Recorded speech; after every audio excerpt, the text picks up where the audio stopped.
ইংৰাজী নৱবৰ্ষৰ পহেলাটো দিন আৰু পহেলাটো দিনতো বিভিন্ন ৰাজ্যৰ বিভিন্ন প্ৰান্তৰ লগতে কিন্তু মঠ মন্দিৰ নামঘৰসমূহত কিন্তু ভক্তগণ ৰাইজে কিন্তু উখল মাখল পৰিৱেশ দেখিবলৈ পোৱা গৈছে আৰু সমান্তৰালভাৱে মই এই মুহূৰ্তত উপস্থিত আছোঁ ধুবুৰী জিলা সীমান্তৱৰ্তী কোকৰাঝাৰ জিলাৰ মা মহামায়া মন্দিৰত। এই মন্দিৰখনতে পুৱাৰে পৰা এনেদৰে যি নতুন বছৰক আদৰিবলৈ ভক্তগণ ৰাইজৰ পুৱাৰে পৰা কিন্তু মাৰ আশীষ বিচাৰি কিন্তু এই স্থানত আহি উপস্থিত হৈছে।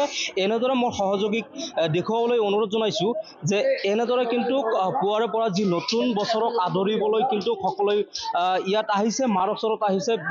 মই যদি কথা পাতিম আপোনাৰ কাষত আহিছোঁ, যিহেতু আজি ইংৰাজী নৱবৰ্ষৰ প্ৰথমটো দিন আসাম টকছৰ ফালৰ পৰা আপোনাৰ নৱবৰ্ষৰ শুভেচ্ছা জ্ঞাপন কৰিছোঁ। আজি পহিলাটো দিন, কি ক'ব মাৰ আশীষ? আজি আমি মাৰ পহিলা নৱবৰ্ষৰ এই কাৰণে আজি মাৰ আশীষ ল'ব আহিছোঁ, যাতে আমাৰ 2026টো যাতে ভালে ভালে যায়। আমাৰ অসমৰ সকলোকে যেনে আমাৰ ভাৰতবৰ্ষৰ সকলোৰে যাতে এই বছৰটো ভালে ভালে যায়। ক'ৰ পৰা আহিছে? আমি আহিছোঁ চাৰপাংগুৰি কোকৰাঝাৰ ডিষ্ট্ৰিক্ট BTCৰ পৰা আহিছোঁ। যিটো আৰু এগৰাকী ভক্তগণ ৰাইজে কি ক'ব আজি যিহেতু আসাম টকছ আপোচবিহীন অসম কণ্ঠ।